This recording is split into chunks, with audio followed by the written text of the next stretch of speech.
Ia tuia lea te leia, e toi a fio ma Iesu. Ia o toa tase, e toi a fio ma Iesu. E a fio mai, e a fio mai, e toi a fio mai Iesu.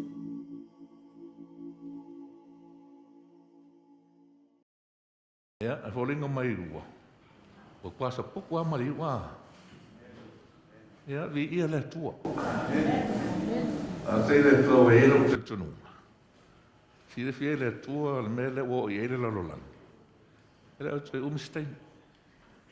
Ma si le fie fwoi le tua o tātou e le mawhai o na lava le malosi e te ai ia whaingatā, ma ti ngā, ia mea le atu tupu a. Ia, o mei le tua le wale wha maloloi tātou. Tātou te waai i le aso e fio mai Iesu. Ia tātou malolo mai o tātou tī ngā. Ia, tara nei mea. Wa tala matua inga pia no whai atu. O le ewan whai mai a tau. Sau ia ka ke whakasi mangai grandchildren wa mena e pele ke usa upana. Wasa te nei ale whamana tui tolu tau sanga se o granddaughter. Ia, ia le tua. O si rea tu le alofa i whanau nei lo le alofa i whanau ai ana whanau mai. I really believe that. Wa langona foi la au ka whapea se ngai keu ngā lua e pe kupule melena tupu ia tos atika. Ngā di taia ai le umia ai umal soifu. Ia whapea le, kāra si le kupule melena ia tia. Ai, o mena lepe i whetoso i nel mawhawhau. E le ngā tō mawhawhau lo ainga. Ai, o le mawhawhau le tua malona whinangaro. E le mawhau ana abe seina le ngangana ai. Te tonu mai la umalanga le te ai nei lewa nupa ia. O te langona ina ieina i me te tauna whaonga ina ia una lena ule hoti nupa ia. E no tau i nātu le mena na o ia ta. Se manu e whale tonu. Ia, o nei mea umala. Ia, mai se o lo tātou whātari le tātou malu. Le si lawa nā mea lo te talu le tua. Ana wha, mai nea, moho whau. Ma sale mau la malu e o kaulongo maralo.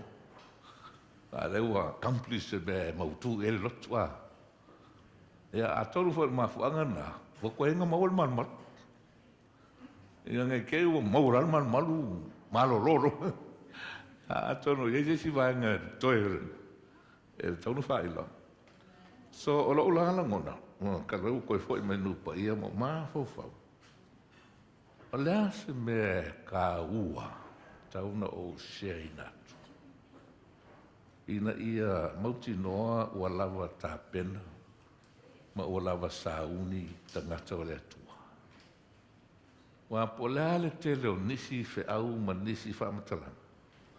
A whai e le manino ma le ato toa lo si la fia mo lo i loa o le au wala na uia Iesu e whaola ina i tangata ngasala. E le a fo i le avanoa e misi ai. Ia maa whaina i tātou. E la pēna tātou iei le ulua nei sa pati. O lo tātou whianga iei ma le tātou suasuina. O la sanga na uia Iesu ina ia whaola ina o tangata ngasala. Ma ia la sanga o tau mawhaina ia whaamanino mai e ala i le. Nana wala le tātou te whaongaina. Ina ia manino ai la sanga o whaotanga Yesu. According to what we study. E ala i le whale o Yesu. Ia, al whale o Yesu o lea. O lona whale whitawha. Lea tua te maa. Ia, mana o mia lava lo nganga pa i e sosani mai.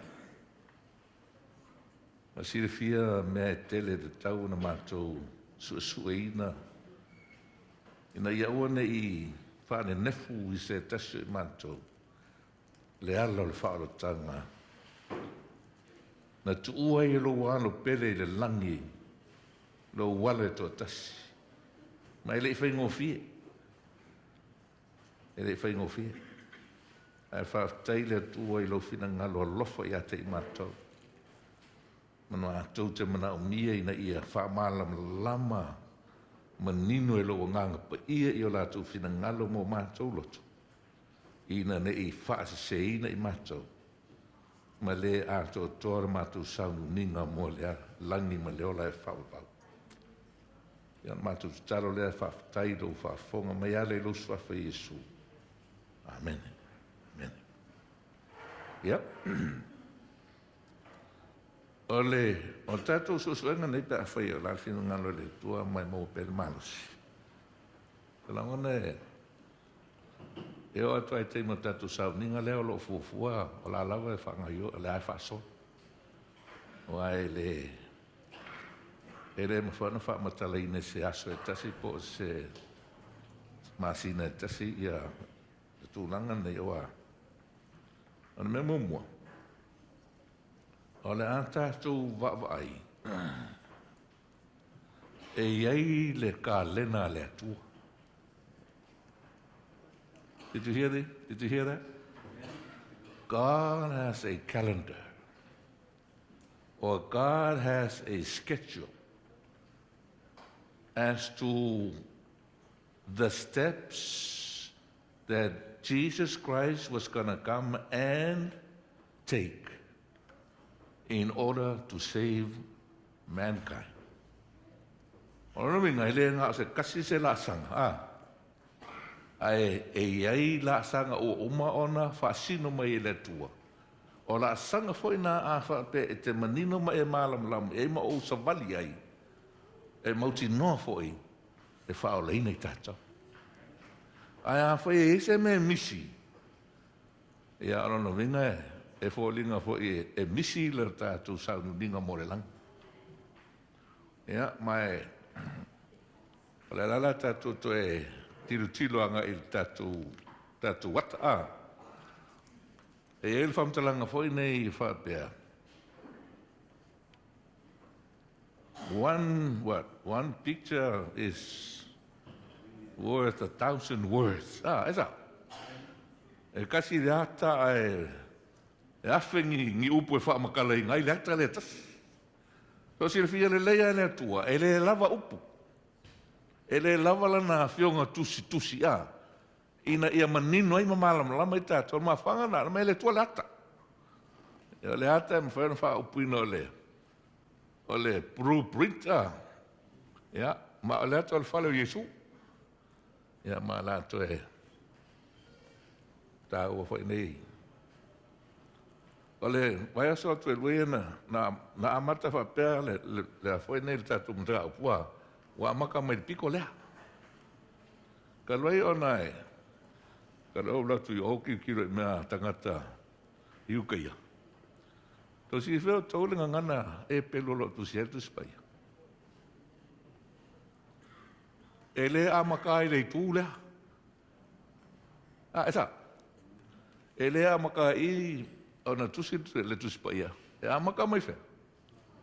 E amaka mai. So ma whanga o kasau whapea. E ka whanga amaka mai le kule mea kako wa. Nga whapea ngal kuspa ia. Ia e ka lua nona po nei wa amaka i le tūlea. O mea whanga whapea ke malam la mai le mea leo le Mac. Ma le mea le o le a fo ele. O le a PC. E le se senga Esa bese. O le Mac, o le sa o le Mac. A wā le mea kia. E a maka mai le tūle mea umaa, e kukui umai le tūle mea. A le pisi, yeah. Wa a maka le mea. So if you want a better computer, go with a Mac. Yeah, amen. That's why I like the Mac. Okay, that was advertising on Mac, man. That's why. Ai, o le kai au ngi, ia, o le a tātou fo ia I le tūle. A la whairu whapea, tūlanga le langa o Hawaii. A e aluanga I Honolulu le alu whapea. O le ake aluanga I le East, a. A e alu wai anai wa e alula. I le wasi, mea wanga alenga ku whapea mea. Ia a le kai au ngi, ia la kuia le kura. Wa le ase mo e pawale mea, ia sa ola. I le a whainga po whelfa mea whakua, ia pawale mea, ia maninu ia ke oe. A maka I o longoinga o le East I a. Ia ala ka kuanga I le West, ia North, ia koma South. Ia, pea na o tā ua, ina uanga sala tau mo eva, pa mai ua le lawa la baa.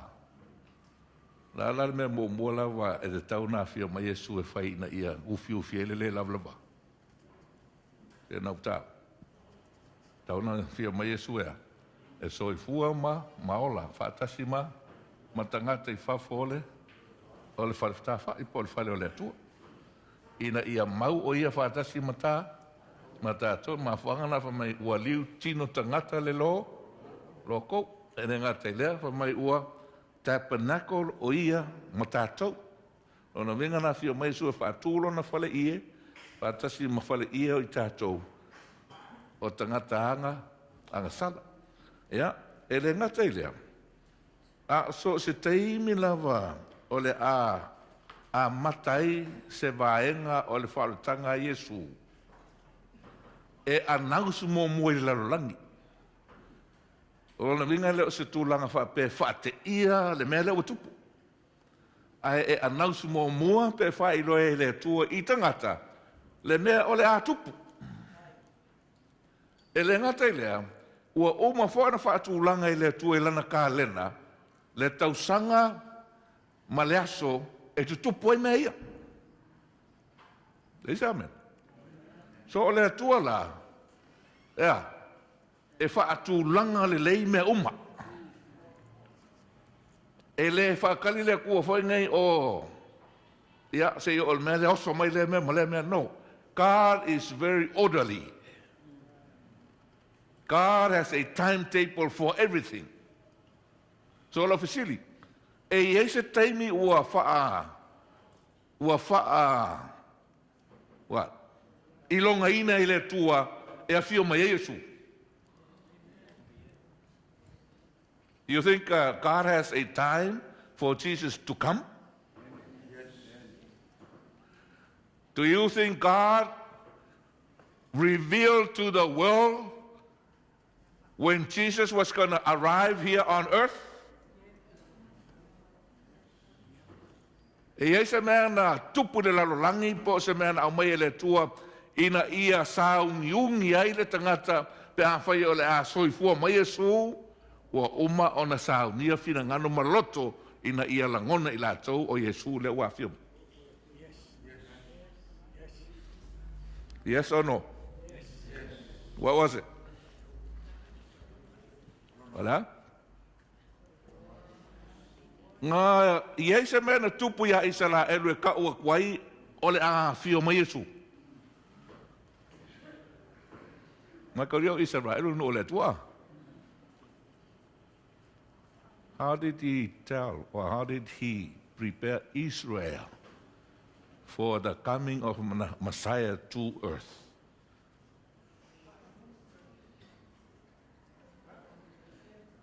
Huh? I didn't hear. Au perfecta yo, ai sa ola ka umela perfecta. Ai ina ola talata le taimi, e se mena na tu. Ina ia loai o lea le a sau Yesu. Vai longa. E a Ioana le baptiso. E se kanga whaku whapikola vai kau ia isa la elu o Iesu le asau. Esa. Ioana le papetiso. Pa mara whaptaranga le tusi i paia. O le tangata lea ea. O lana ngā luenga e sau ea. Keu le ala mo le li. So was there somebody who came to prepare the way and prepare the people that the Messiah was going to come? Yeah. Ai nga whalongo ka ngaka ia Ioane Baptist. Most of them didn't. Most of them didn't. So lona winga, nga whina ngalo lale atua ua o le vai tau e whio me Yesu, ma whanau me Yesu, i le larolangi, a winga mai loa Ioane le Baptisto pea, ma le ongo masinga le matua o Ioane Baptisto mai a Yesu. So 6 months, John was telling them about the coming or the birth of Jesus Christ on earth. Yes, amen. Amen. Ya, mafuangan la, a whainga luenga a Yesu. O ilinga luenga Ioan. A sa wali mai Yesu wa. E alua vai o angel mele baptiso Ioan. Ala kala Ioan nga whai i tangata ia e whātau i a Yesu la usau. Whamaya, whauka. Lale winga lopu whauka. Fauta. Behold. Right? Behold. Babai. Babai tangata lea. Tangata lea. Lena umaya lea tue lena rangi. E a mataina. Dengan wengal falta. Behold. Kamalo yang. Behold the Lamb of God that takes away the what? The sins of the world. So lan nga fia maesu, o le fia maesu le larolangi, wa nga sala tangata, umama ua le ho le vi inga o le tua, whaauta. E le aise hopo tangata, le aise whamoe moe, a wa whamatus pa ia, o le oti o le tutongi o le anga. All were to die. Fauta, you don't have to die for your sins. God has provided a substitute for you. Mai ane fauka ele, kamai maamo ele atua. Masawe avese lang salale. Friends, you need to behold Jesus this morning. Whauka. O ke rei lopo a mea lai ke whauka inga ke nei. What are you beholding now? O a mea lai ka ulai e lo vai.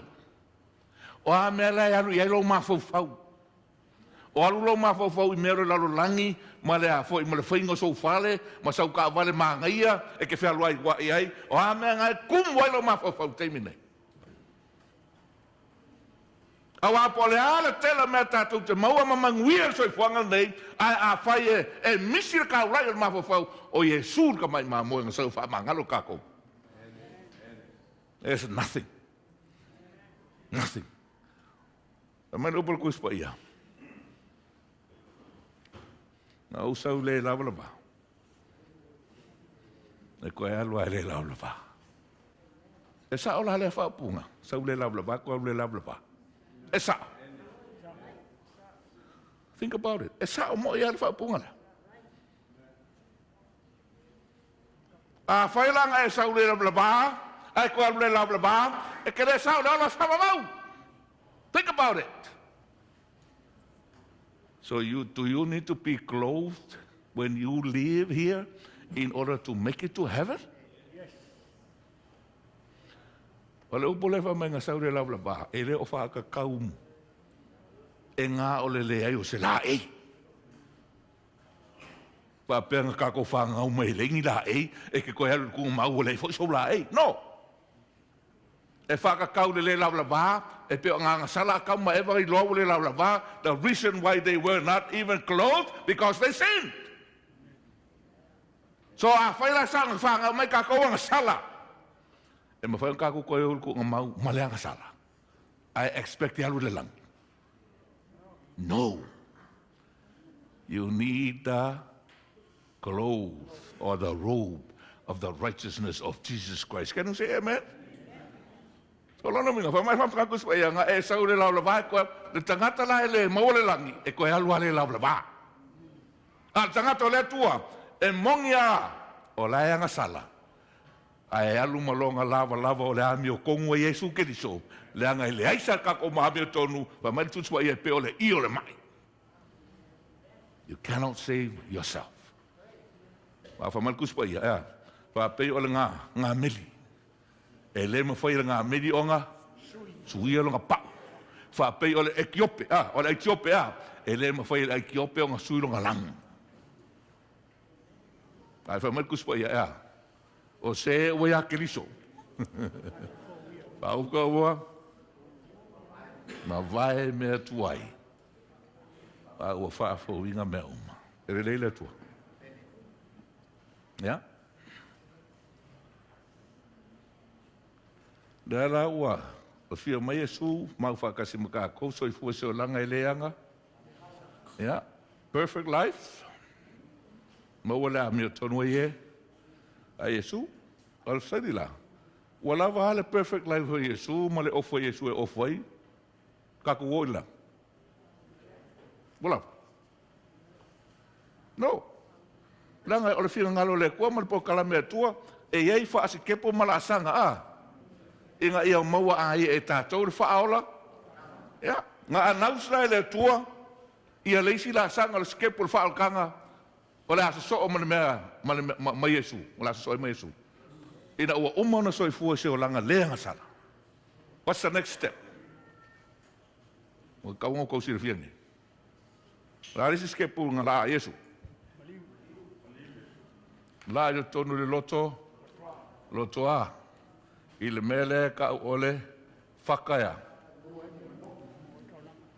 Whataya? Whakaya o si ai taulanga. Whataya o si ai la? Taulanga. Ia o sit. E isa wala na whaelo ele tua i tangata iau na pōia o le a o Yesu il maliu.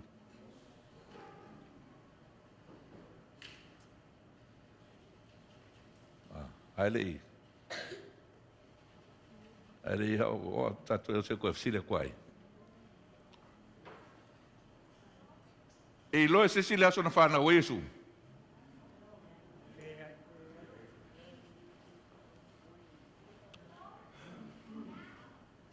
A Yesu mena tupu i laso na whana o Yesu nga i loe tangata i ele mena uku. Nāna mena tupu.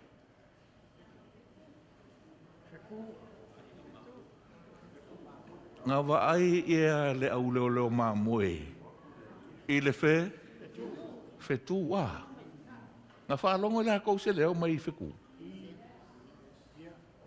Ha? Ngā ia se pese ngā pese lau mā moe. I ngā ua wawa i le fe tū.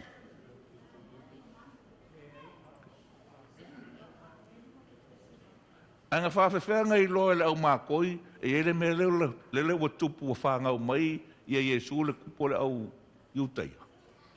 Anga whawhewhenga i loa e ala au mākoi. Nga lako wā ai lea. Ele whatū. Nga i loa tangata i sala elu wa whangau Yesu. Aisea. Nga i ele tuspa ia. Whai tau i walo anga e whaatau ia Yesu. Ai inga ua whio mai mawhanga mai Yesu misi ako. E se awangoa e kofu ka kou mana kuspa ia. Ke a whisi inga lau kuspa ia i le loku koe a whisi le whale. Ai sau Yesu e misi ako. Ua o mga whaelo mai e le tuale a wale whaola i nai. Ia atoa ma walo anga le tuspa ia tātou te mautino ai le mea tonu ale o tātou iai. Ai a whio mai e suele I loa e tātou me umalawana. Very possible. So se mea lawa e tupu I le ngā luenga ai e su I le whaoletanga o le tangata e announce le atua. E announce le atua. Aisea, leanga le e whina ngalo le atua e pōngi sātanga te le mea na o mai. He want to make sure.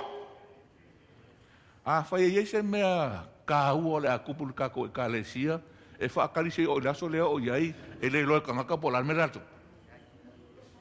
Wale wanga announce le kako, sa paki le la sau ea, whaakasi e kako ma le Presidential Division Amerika ako. Po umalanga announce, aisia, e tā ua. Whapena whai le tua, e tā ua I le tua le whao le tanga, oe mau. E ka kaunga ka waku mo moi tangata ele tupu, inga ia tupu mane mea, ua ready ma saungi ka ngaka e opo. Ala whara blabe. O le mea lea kaula e mawhawhau tangata I teia ese. E whai kauma sua sua al kuspa ia, ai ese mea lea mawhawhau iai, e ese le koe ngā mesia, ese le koe ngā kupula, expect e lato. Ina wafio me su, mai na sau o ia I ona tangata. Ai le Italia o ia e ona tangata. Na sau o ia I lona nuu, aia. Le I kio fe kalai e su, whamai a, e le mamalu, le pelefeka, e lona lava nuu. Sabe se? Wow. Aisia alenga le mamalu pelefeka lona nuu. Pea whai o la e ke wha ngau misi ngu lea, kau ngai mamalu. Wa lai roa oe, Ai ko ke loa tala tangata na whai a Yesu. Inga ua ka ua ko Yesu lel masia, whai mai a, whai na Yesu. Ina ua mai la tau, whai le sa ili Yesu, whai mai, Yesu, dale wha kari aua. O ka maa malo ki ngā ma uso le whafo. Alka kala Yesu. Whai mai, ele I loa hea uka ngaka ngai whafo. Leanga lo ta ma moni lava, ma lo tina moni lava, o lo usa moni lava ma lo tua fina tua ngana moni lava, o tua fina o le tangata ea e whaia lea, le fina ngalo o lo tama. Ai lo tau tale lon tama Iosef Valentino, lai tau tale lon tama o ia o le halo o le tua soifua. Usoe, po o le ale kelo mea kau ke pisi ai. A ele pisi e whai le whina ngalo le kamā lai le langi. Kua misi a kore pisi. Mau mauri kei me pisi ai. Mau mauri kei me soifua maola ai. Ngā whai mai Yesu se ala ngal kanga kia. Ngā ke mau ai le lalo langi uma. You know? So ke lo tangata. Ngā alai ai le lalo langi. Kere le au ai la rolangi le kongo lotu.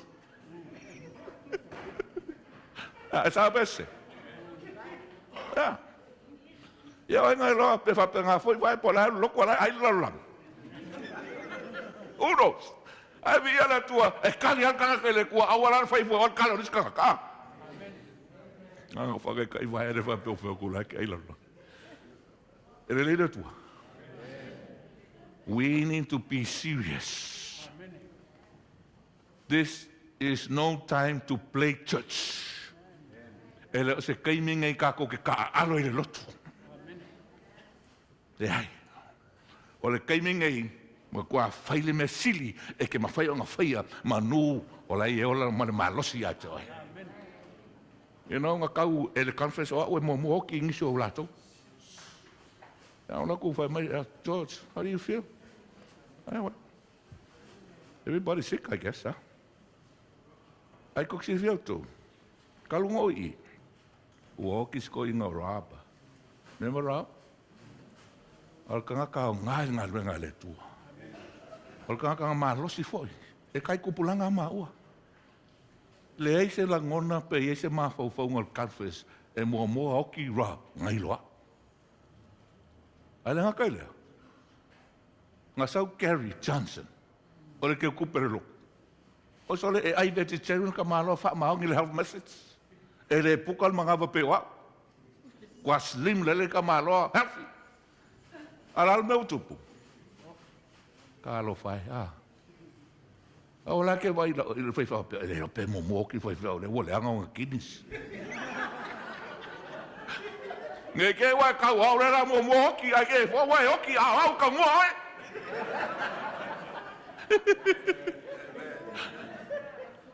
Ora winga. Aua e ke popole fu i le stangata. That's what I'm saying. Aua ke va ai fu le stangaka. A le anga le stangaka le lei oi. A fa vai le stangaka le loku fa ma los oi. Venga, ele tali oi i le stangata e kalia oi mo oi. That's what I want you to get. So that's how I'm beginning to live. Every single moment I pray, Lord, help me. If you want me, and if you still have something for me to do for you, give me that strength, because I'm willing to do it.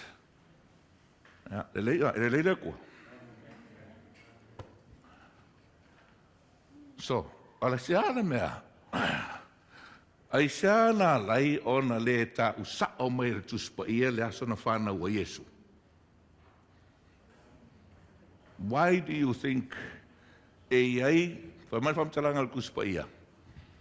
Ka usa o mai walo angal tuspa ia le taimi e whaau ui ngai Yesu. O la kai me whaau ui ngai Yesu o le ti ai lua se fulu ma le fitu. To e tau manino ma le tuspa ia upo le walo angal le taimi a e maliu ai Yesu. Ti ai tolu se fulu ma le tasi. E sa apese. To e tau mai e le tuspa ia le tausanga ma le aso e maliu ai Yesu e le ngata o le tausanga a o le aso o le masina ma le masina ma le itula. God already told his people, if you see le ke liso pal tangata lea o le aso lea, ma le kausanga lea, ma le masina lea, ma le ikula lea, e maliwai. That's him. Amen. No need to say you did not know. O le mafuanga e alena le iloa talua ia, o lo wa iei la whenga pa ia le atua, e wha manina mai ia tātou al whaulave, wa kere le makamaka TV. That's our best. Ora su e le whio pa ia le.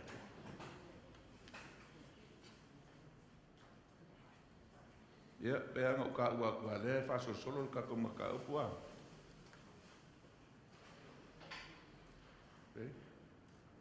Ka umai e su le aso e koe kuai. Na ta umai tuspa ia le aso e tua Yesu. Ai sa alma lenga ka umai e Yesu, e le tua. Inga ia awa ngai misi. Awa ngai whapea o sesi le hai. Ngā o Yesua e whekau iai upo le waloanga. Hoi mai Yesu lauso. Mai la se wha ilonga ali Yesu e ke kau mai. La se wha ilonga ke whaia e maku ke iloai o oe mongi ha o le masia. Ala ka le Yesu lauso.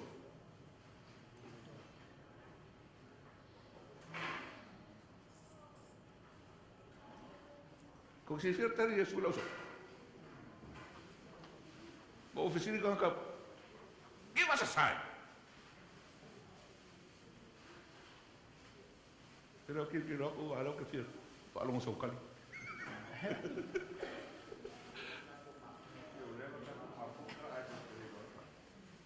Nange, nang sisikal. Or fast, ko, lam sisikal.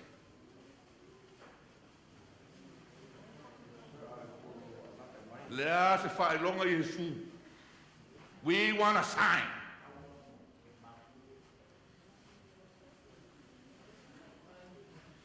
Ya, alau ka wina. Pa wale whaelonga ke o baku ya ke oko. Wale whaelonga ya yonga. Ta, koko mga makala ngeya. Manat, alau ilo. Mga kua.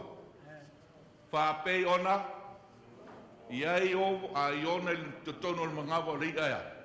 Tolu po, ma kolu au, ea. E whapei ngā foi o ngā iai lea, le a kali o le kangai le mangawa o le ele ele, ina ua uma o le maliu, e to e tū mai. E a mata le si vaenga o le wha o le ina o le tangatanga sa. God will never leave us in the dark. Oke mafuanga lengo famai le upo le valoanga. O ia tau foi la. Le upo le valoanga ya. E sili lona mau sali. Ya, sili lona mau sali. O lona winga. E iei se si mea sili aku le mau sali i le larolangi other than upo le valoanga. E iei se si mea.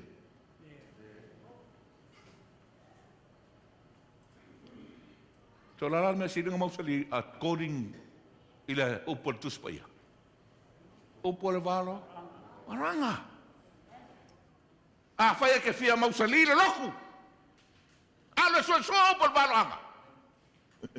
Ya, esa ya. Ba fia mausali, o lo ilo upo le valo anga e ke mausali e kongu le kalesia. Amen. Mafuanga ngai. Loku le loku.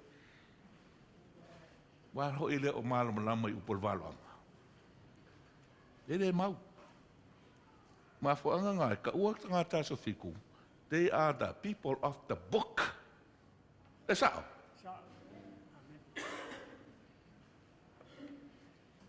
Ole fa maktalanga lis kanga kaso fiku. This is how they describe an Adventist. An Adventist has a head full of texts and pockets full of tracts. Longa, o le tangata moni aso fiku ea, e kumu longa fai ai kulo. I le fionga le tua. E le kumu mea le larolangi. A sabe se? Ai tumu i a fionga le tua, ko e tumu langa kanga i pepa e alo e whaasala lau le mea, o lo manga o le kua e tau atu le larolangi. Alal kai mingei. Wa le koe kukumu maho fauka kaso fiku le fionga le kua. A ua kukumu me valea. A sao e? Ua kumi me fa val valea. Wala la so manga. Pe merkala elenga wita. Papea. None. How many? None. What does it mean, none? Nothing. Nobody. None. But those who fortify their minds with the word of God, they are the only ones that will be able to stand through the last conflicts. So how many will stand? During the last events of Earth's history? None. Unless you are what? You are studying the Word and filling up your mind with the Word of God. I cannot say it any plainer than that. E le o lo walu le feife au, ma lo whaalongolongo le feife au, e ke kuwai. No. Langa whai men kuspa ia, e kako ke lau tutu ka i ko kasi.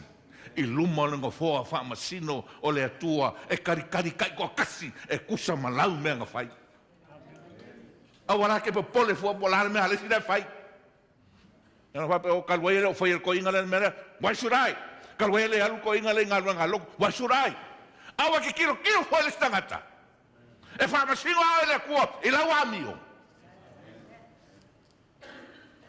Wow.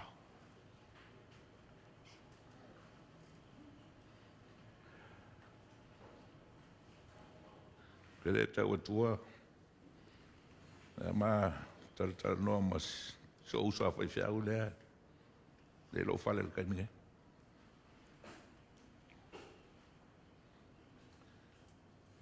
Mata te noa. Te siri mai an tau lo solea. O laso te tununga. I mea te tunuilo pas. Patulale. Te tonu te onga la sfitu. Te mantu ina fol tala tu spai. Mai na saula ngata a. Mai ua whaire whawhine a. Mai ale mea e sa au ngawhai meile tua sa anga lua. Ai i la au umal whakoa. Pea o lea ke lua ai e ke lua. Te lua o tia. Ana kali re fine.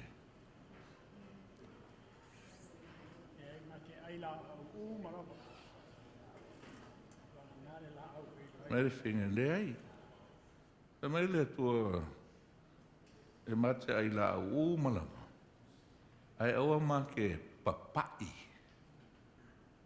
I re la au e tasi e lo aile le lei male le anga. Ma maa ai ai. Nge iau maa oti ai. E sao a tō tōre tala le whiwhine na whai i le ngata. E sao.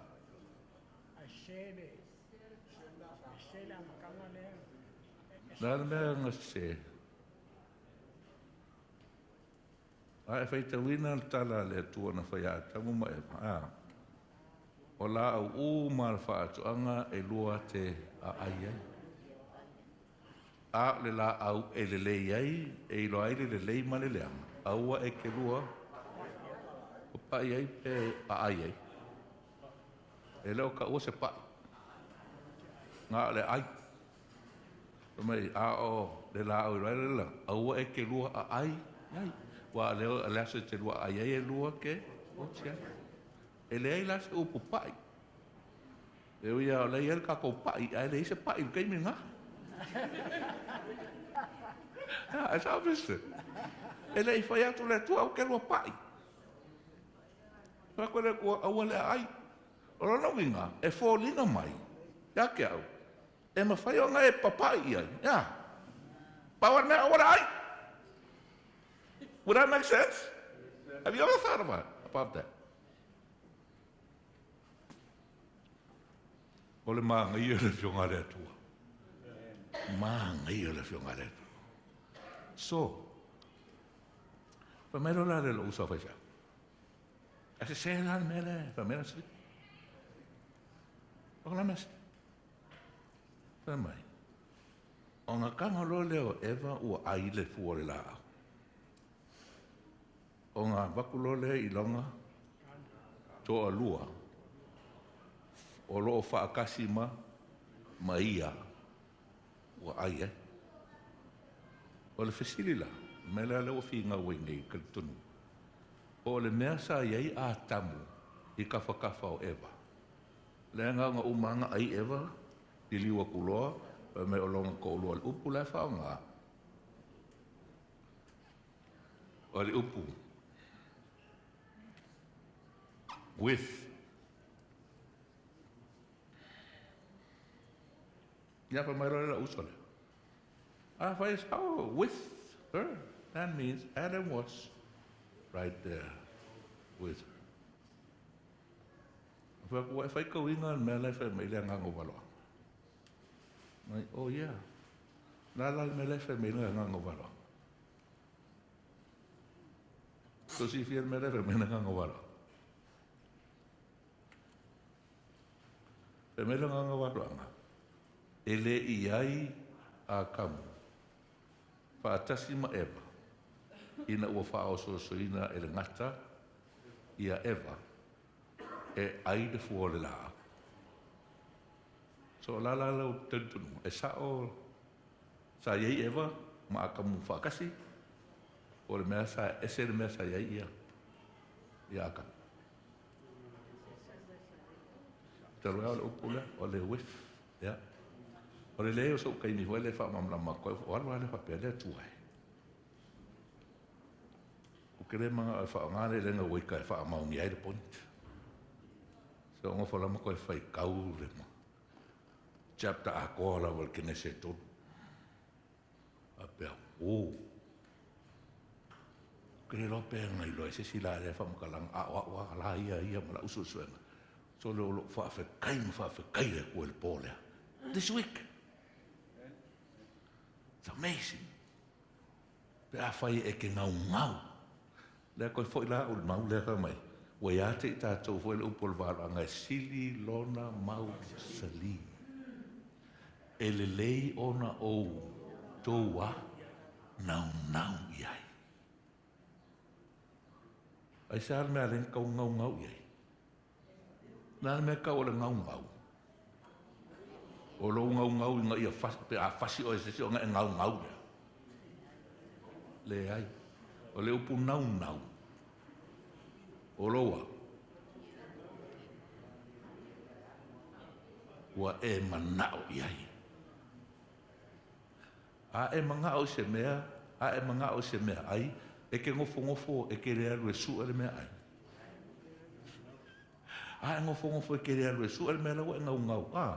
E ke oki. A whaila e tātou le tauna nau i le upol walo anga.